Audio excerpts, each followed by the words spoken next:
Once upon a time, in a small house, in the suburbs of Des Moines, Iowa, there lived a peculiar man and his odd daughter. It was the 80s and so there was snow, and there was cheese, German cheese. And the two, father and daughter, had several Merry Christmases. But try as we might, none of us can hide from the future. From who we have become in this future. We cannot see what's ahead of us and so we imagine the future as an empty field of possibility. But our future is there. It looks out from the horizon, watching us. It's not just waiting for us. It's pulling us forward through time. Eradicating what we only hope to become. Just as gravity forces are flying things back down to the earth. Episode 22, The Fancy Man with All the Answers. Have you ever hit a person in a squad car? In the road? No. No. That would be hitting a person with a squad car. I said in the squad car. Define person. Will we need to hit someone to find your father? Probably. Back at college. Destabilization is the most likely outcome. Are there any questions about the unipolar system? You have a question, Hinton? 2 hands. 2 questions. Go ahead. First question. Why do you think they covered up the Kennedy assassination? Who is? They? I don't. I'm not the professor. Why don't you ask me your other question, and we can talk about this one after class? Okay, so, second question.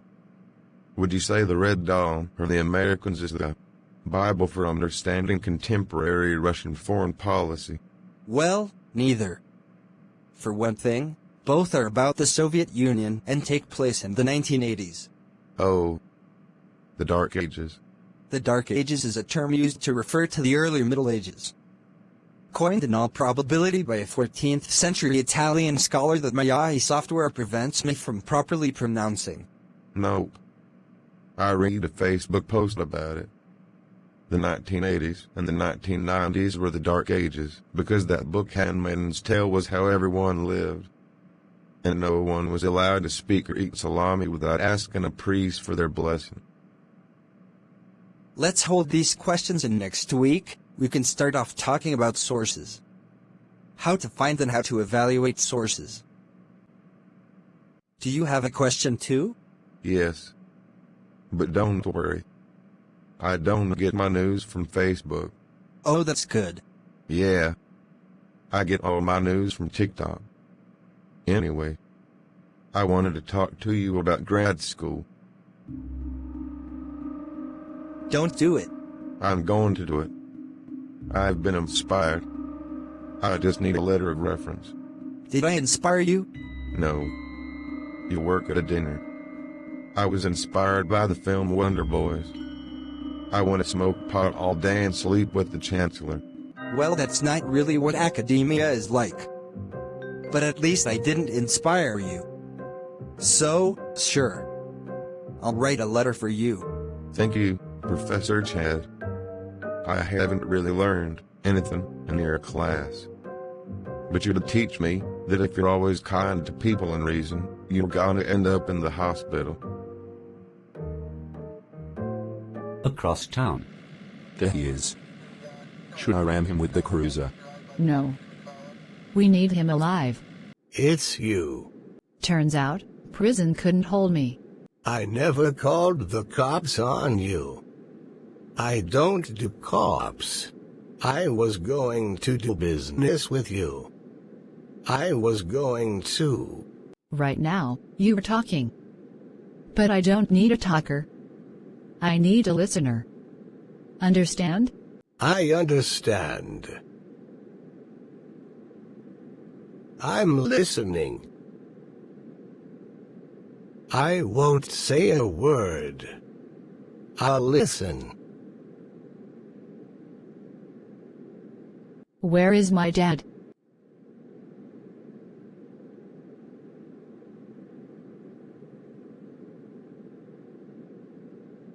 Answer her. Ask your mother. She knows. She can tell you. I've never met my mother. She was with you the first night you came to the restaurant. Mary is my mother. Back at the college. How do you like my office, Chad? It's fine. Just fine? It's nice. Just nice, he says. Okay, it's great. Is it the best office you've ever seen? Sure. Don't you wish you had this office? Sure. Liar.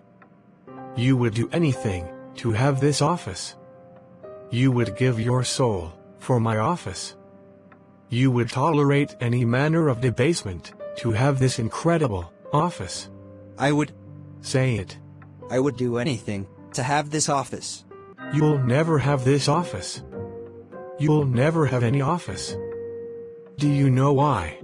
Because the country is overpopulated and people in your generation are hoarding all the wealth and opportunities. Someone sounds jelly. Sure. So why did you actually ask me here? Oh yes. That. We're holding a conference on artificial intelligence. Okay, so you want me to chair a session?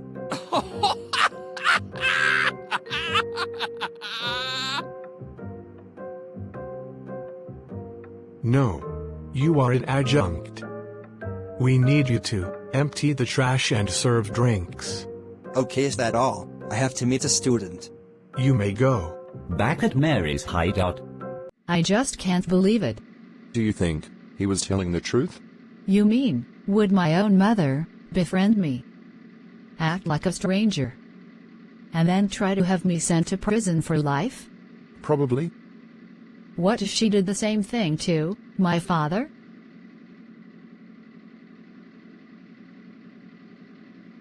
You've finally come. Are you, Bruno? That's what your mother calls me. So you know. Does everyone but me know that Mary is my mother? I don't concern myself with details such as those. Well, Bruno. Please. My name is Byron LaJoyce III. That's quite a name. Are the other two Byron LaJoyces still around? My father and grandfather were named Fred and Benson. I named myself, you see. Then, Wyatt the Third. It was your father's idea. I keep telling you all. I'm not just some one-dimensional character appearing only in this one episode. Yes. I heard you. So what's your problem with the study guide?